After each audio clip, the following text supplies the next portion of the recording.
Welcome to Reparenting Daily, your free daily guide for inner child healing and repairing the relationship with yourself.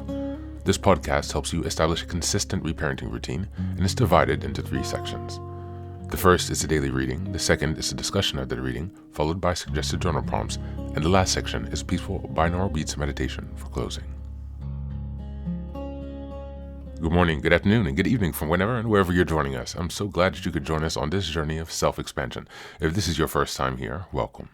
As a celebration of passing episode 700, I've opened a free membership tier for the Patreon community so you can access additional resources and join the weekly Zoom calls for free. I know there's a lot going on in the world right now and that so many people are really struggling. My hope here is to still encourage others to continue the work on reparenting and to offer a free community where people can come together and do that. I'd also like to thank all of you who've been along on the journey so far. Just as a reminder, this is a free podcast, but you can support the project by purchasing the Reparenting Daily Journal, where you can follow us along all year. This 333-page journal gives you extra insight and resources for each week, and also provides space for you to keep your notes. Another way to support the podcast is to purchase the Fairy Tales for Reparenting series, volumes 1 through 3. This collection organizes famous and obscure fairy tales from around the world into the 3 phases of the hero's journey. While you might think that fairy tales are for kids, I'd like to challenge you.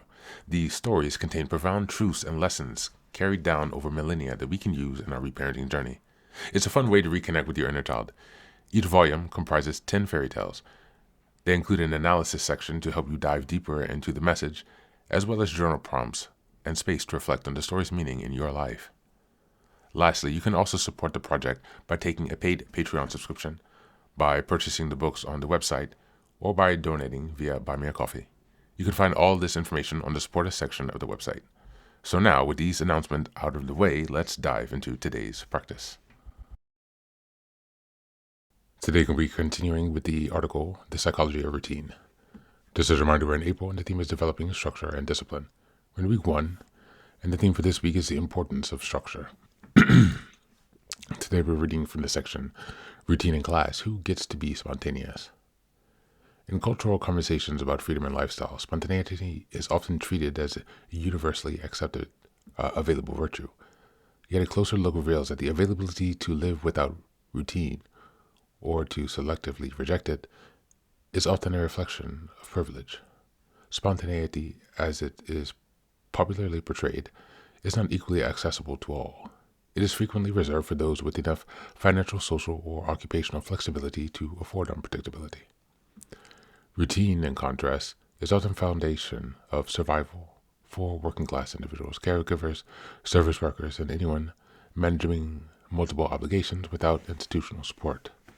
These individuals do not maintain structure because they lack imagination or ambition. They maintain it because it is required. Time must be budgeted.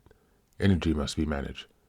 Caregiving duties, shift work, transportation needs, and household logistics are often calibrated down to the hour. Without this structure, things quickly might fall apart. For many, especially those who live in under-resourced areas or high-stress environments, routine is a life-saving practice. It reduces uncertainty, prevents emotional and logistical overwhelm, and creates pockets of order in conditions that are otherwise unstable.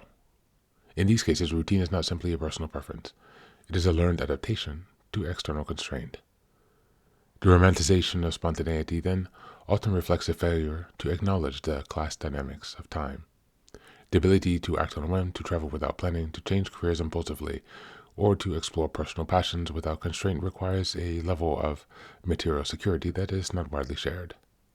When lifestyle gurus or wellness influencers advocate break free from routine, they rarely address the reality that for many people doing so will result in immediate consequences: missed shifts, disrupted child care, lost income, or the unraveling of a hard-won sense of stability.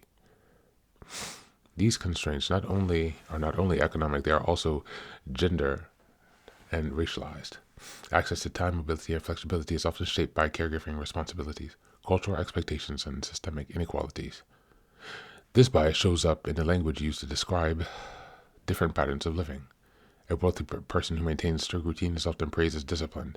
A working-class person who does the same may be labeled as inflexible or unimaginative. A financially secure person who disrupts their routine to find themselves is celebrated as brave. A person with fewer resources who does the same may be criticized as irresponsible. These discrepancies are not just aesthetic, they're moralizing. Routine, far from being a fallback for those who lack creativity, often reflect a high level of intelligence, planning, and emotional regulation, especially when resources are limited. It requires foresight, consistency, and the ability to sustain effort over time. It's not glamorous, but it is often what makes dignity possible in difficult conditions. By acknowledging the role of class in shaping access to spontaneity, we can begin to dismantle the assumption that routine is a lesser way to live. In truth, routine is a form of labor. It is the daily work of making life navigable, both psychologically and materially. Those who do this work well are not missing out on life. They're building the very structure that makes life sustainable. Thank you, and that's the reading for today.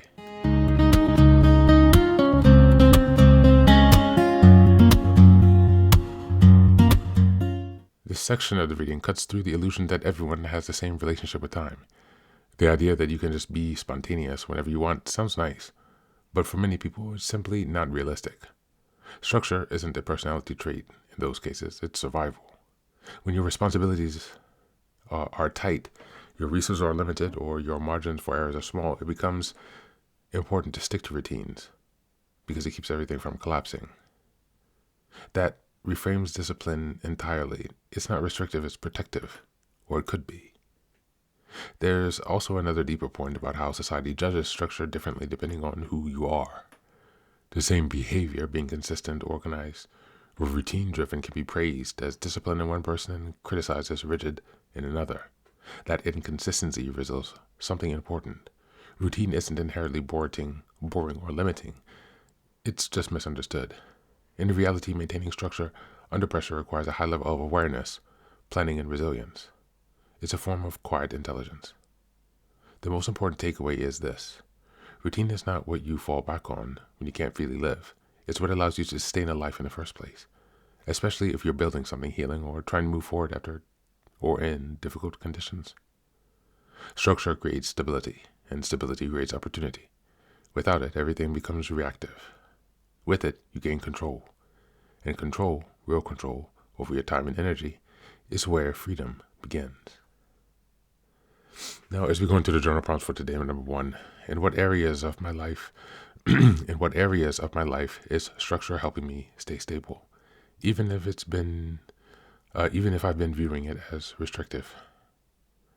Number 2, do I compare my life to unrealistic ideas of freedom or spontaneity? And how does that affect how I see my routines? And number 3, how can I start viewing my routines as a form of strength and self-respect rather than limitation? That's it for today, and as always, thanks for being here. Take care of yourself, and please do be well.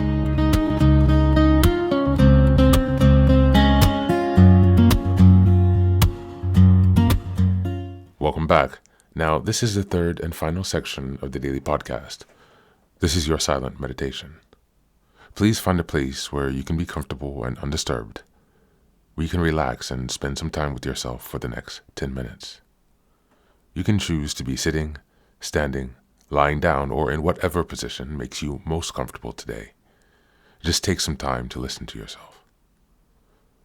Next, be sure that you're taking time to be with your breath and to connect more fully with your body.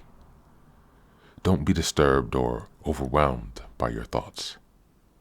Simply allow them to pass. Just observe them. Do not engage with your thoughts. Only be mindful of them passing, as if they are leaves drifting down top river. Use this time to connect with yourself. Whatever time of day you are listening to this, namaste.